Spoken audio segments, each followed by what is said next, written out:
मज़हब ये एक ऐसा लफ्ज़ है जिसे हम सब अपनी रोज़मर्रा ज़िंदगी में सुनते हैं, इस्तेमाल करते हैं, लेकिन क्या हमने कभी गहराई में जाकर सोचा है कि इसका असल मतलब क्या है? आज के इस तज़किये में हम इसी बुनियादी सवाल की तह तक पहुंचने की कोशिश करेंगे कि आखिर मज़हब है क्या? बिस्मिल्लाहिर्रहमानिर्रहीम। अस्सलामु अलैकुम। ये सारी गुफ्तगू अल्लामा ग़ुलाम अहमद परवेज़ साहब की मशहूर किताब इस्लाम मज़हब को एक चैलेंज की रोशनी में होगी। हम खास तौर पर किताब के पहले बाब पर तवज्जो देंगे, ये समझने के लिए कि मुसन्निफ़ मज़हब की तारीफ़ को किस नज़र से देखते हैं। अच्छा, तो हमारा आज का सफ़र कुछ इस तरह होगा। हम सबसे पहले मज़हब के बारे में दो बिल्कुल अलग अलग ख़यालात को देखेंगे, फिर हम देखेंगे कि साइंस और मार्क्सिज्म इसके बारे में क्या कहते हैं। इसके बाद हम ये जानेंगे कि अक़ल और रूहानी तजर्बात भी इसकी हकीकत तक क्यों नहीं पहुंच पाते, और आखिर में मुसन्निफ़ के इस दावे पर बात करेंगे कि एक ऐसा ज़रिया भी मौजूद है जो हर किस्म की तब्दीली से पाक है। तो सबसे पहला और सबसे बड़ा सवाल, मज़हब असल में है क्या? इसकी तारीफ पर ही दो ऐसे नजरिए हैं जो एक दूसरे की बिल्कुल जिद है। आइए उन पर एक नज़र डालते हैं। एक तरफ तो ये ख्याल है कि मज़हब का ताल्लुक़ कायनात की सबसे बड़ी मतलब हकीकत यानी खुदा से है। ये हमें बताता है कि इस हकीकत से हमारा रिश्ता क्या है। लेकिन दूसरी तरफ एक बिल्कुल उलट सोच है जो कहती है कि मज़हब कुछ नहीं, बस इंसान का अपना घड़ा हुआ वहम है, यानी ये उसके डर, उसकी ख्वाहिशों और ख्याली बातों से पैदा हुआ है और उसका हकीकत से कोई लेना देना नहीं। चलें अब ज़रा साइंसी नुक्ता नज़र देखते हैं जो ये समझाने की कोशिश करता है कि मज़हब की शुरुआत आखिर हुई कैसे। इस सिलसिले में एक बहुत बड़ा नाम ऑगस्ट कॉमेट का है। उनका नज़रिया था कि इंसानी सोच ने तीन बड़े दौर देखे हैं। पहला दौर मजहबी था, जहां हर चीज़ जज्बात और पुरअसरार कहानियों से समझी जाती थी। फिर आया माबादुल तबियाती दौर, जिसमें अक्ल और मंतिक को अहमियत दी गई। और आखिरकार हम साइंसी दौर में दाखिल हुए, जो सिर्फ ठोस सबूत और मुशाहिदे पर यकीन रखता है। कॉमेट के मुताबिक इसका मतलब ये हुआ कि मजहब इंसानी तरक्की का बस एक इब्तिदाई मरहला था, जिसे अब साइंस ने पीछे छोड़ दिया है। एक और नज़रिया मज़हब के इर्तिका को यूं बयान करता है कि शुरू में इंसान कुदरती ताकतों जैसे तूफ़ान, बिजली, ज़लज़ले से बहुत डरता था। उसने अपने खौफ में इन ताकतों को देवता मान लिया। फिर उसे लगा कि शायद कुछ मंत्र और जादू टोने से इन देवताओं को काबू किया जा सकता है, और इसी कोशिश में माशरे के कुछ लोग इस काम के माहिर बन गए, जो बाद में पादरी कहलाए और इन मजहबी रसूमात के ठेकेदार बन बैठे।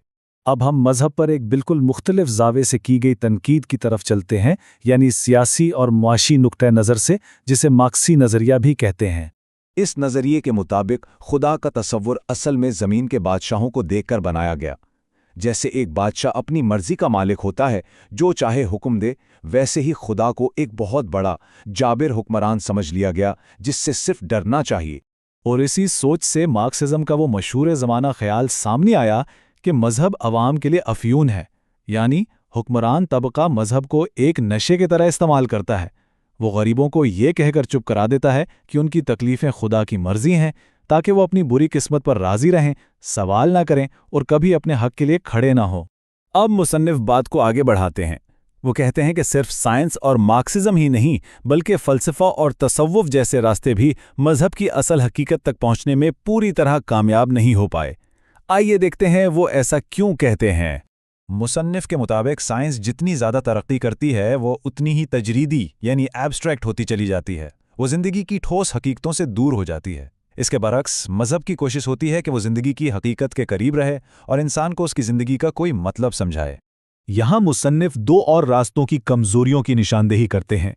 एक है फ़लसफ़ा, जो सिर्फ अक्ल की बुनियाद पर हमें एक ऐसे खुदा तक पहुंचाता है जो महज एक खुश्क बेजान तसव्वुर है, एक जिंदा हकीकत नहीं। दूसरी तरफ तसव्वुफ़ का मामला है, यानी रूहानी तजुर्बा।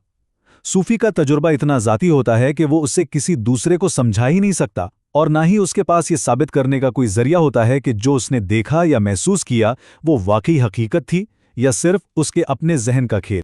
अब मुसन्निफ़ एक और बहुत ही अहम नुक्ते की तरफ आते हैं, और वो है तारीख़ का मसला। यानी दुनिया के ज़्यादातर मज़ाहिब की तारीख़ इतनी गैर यकीनी है कि उनकी असल तक पहुँचना बहुत मुश्किल है। मुसन्निफ़ के मुताबिक ज़्यादातर मज़ाहिब की जड़ों तक पहुँचना तकरीबन नामुमकिन हो चुका है। उनके बानियों की ज़िंदगियाँ, कहानियों और अफसानों में ऐसी गुम हैं कि सच्चाई का पता लगाना मुश्किल है। और सबसे बड़ा मसला ये है कि इनकी मुक़द्दस किताबों में वक्त के साथ साथ इतनी तब्दीलियाँ की गई हैं कि इनकी असल तालीमात अब अपनी असली शक्ल में मौजूद ही नहीं। اچھا، ان تمام تاریخی اور فلسفیانہ مشکلات کو بیان کرنے کے بعد مصنف ایک ایسا راستہ دکھاتے ہیں جو ان سب سے بالکل مختلف ہے۔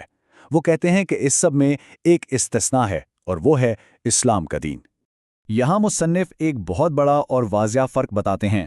ان کے مطابق جہاں دوسرے مذاہب کی تاریخ دھندلی اور غیر یقینی ہے، وہاں اسلام کا دین تاریخ کی کھلی روشنی میں پروان چڑھا۔ اس کا ماخذ یعنی اس کی بنیاد بالکل خالص ہے، اور اس کی تعلیمات آج بھی بالکل ویسی ہی ہیں جیسی وہ پہلے دن تھیں۔ اور اس بڑے دعوے کی بنیاد قرآن ہے۔ مصنف کا موقف یہ ہے کہ قرآن پاک جس پر اسلام قائم ہے، آج 1400 سال بعد بھی بالکل اسی حالت میں ہمارے پاس ہے جس حالت میں یہ نازل ہوا تھا، بغیر کسی ایک لفظ کی تبدیلی کے۔ آخر میں مصنف اسی نقطے پر اپنی بات ختم کرتے ہیں کہ چونکہ اسلام کا بنیادی ماخذ یعنی قرآن ہر قسم کی تبدیلی سے پاک اور مکمل طور پر محفوظ ہے، تو پھر ہم یہ امید رکھ سکتے ہیں کہ اسلام کا گہرا مطالعہ ہی ہمیں دین کی اصل حقیقت اور اس کے حقیقی مقصد تک پہنچا سکتا ہے۔ اور اسی کے ساتھ آج کا ہمارا یہ تجزیاتی سلسلہ اپنے اختتام کو پہنچتا ہے۔ انشاءاللہ اگلے موضوع کے ساتھ جلد حاضر ہوں گے، تب تک کے لیے اللہ حافظ۔